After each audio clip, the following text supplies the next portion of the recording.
Anger. One of the most common emotions we all go through. And yes, anger manifests or shows up in very different forms for a lot of us. Some of us explode, some of us implode, some of us break things, some of us sulk. But yes, it's anger after all. What if I were to tell you that even anger is just a symptom? Yes, it's one of the most surface level emotions that shows up, and underlying anger, there is so much more. Anger is just a portrayal. It is very, very important to understand your anger. A lot of times, anger stems out of a fear of being misunderstood.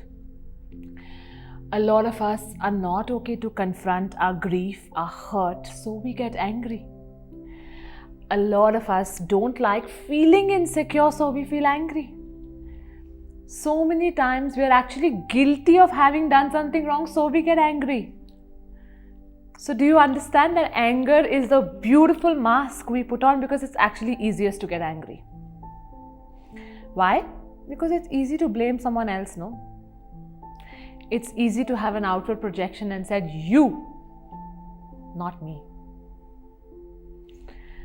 So, anger is a defense. Maybe not something you were expecting to hear, but anger is your easiest defense mechanism. When we want to defend ourselves, when we want to build walls and not confront with anything deeper, we get angry. So your work starts by referring to all the other files in this course, that which emotion is it that you're actually feeling that is coming out as anger? What is making you angry? Is it helplessness? Is it the fear of being misunderstood? Is it an insecure you? Is it a feeling of not being good enough? Is it guilt? Is it jealousy? Is it this feeling that I'm not in control, so I need to take control by getting angry? Is it this feeling that no one listens to me, no one hears me, because of which I have to get angry and get louder to prove my point? Is it the need to prove yourself? Or is it an association that if I get angry, only then people take me seriously? We have built all of this and it just gets projected in anger. So please don't address anger. Address these emotions. And how do you address these emotions? You use your soul's love statements. So if the anger is coming out of a space of feeling helpless, the helpless me is my soul's love. Or my helplessness is my soul's love. My need to feel helpless is my soul's love. My reluctance to let go of this helplessness is my soul's love.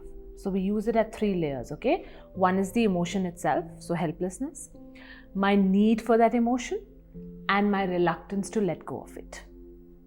Do it with all your emotions. Once you are emotionally feeling more stable, the need to get angry automatically goes away. You know, I know there is a school of thought that says, suppress your anger, don't get angry, or, just be happy. Well, if you're not feeling that from within, how much? How long can you go? Right? So don't try and suppress the symptom. That's temporary. You can even work on, you can also say my anger is my soul's love. That will also work. But just know that more than suppressing the anger, it's important to understand your anger and see which part of you is feeling angry. Address that part. That part also just wants to be acknowledged. So if there is a helpless you, or there is a person who wants to be heard, acknowledge that person who wants to be heard. Just say soul's love for that person. And you'll feel that equilibrium stemming in. Yeah? So both options are available. If you don't feel like going deeper and you just want to work with anger, you still do that. But I would suggest, at least to yourself, take a moment, be honest, get in touch with that person who's getting angry. even this, I know a lot of people, from workplaces come to me that I get really angry when people don't do what I expect them to do or how I expect them to do. It has to happen a certain way. Okay, what will happen if it doesn't? I can't fail. I have to get things done. Fear of failure. Okay, or this perfectionist you, again a mask, who's hiding the imperfect you or that fear of making mistakes. This is how you go deeper. And when you are in touch with your emotions, I know people feel that if we get in touch with all emotions, it'll be like a Pandora's box opening up. No, life doesn't give you anything that you cannot handle. If it's come up, it's because you can handle it now. And once you are in touch with your emotions and you understand why you get angry, you get so much more empathetic to other people's anger, that their anger doesn't anger you anymore. Because you understand now that there's some pain underlying it or some fear. And that's how you work with anger. Thank you.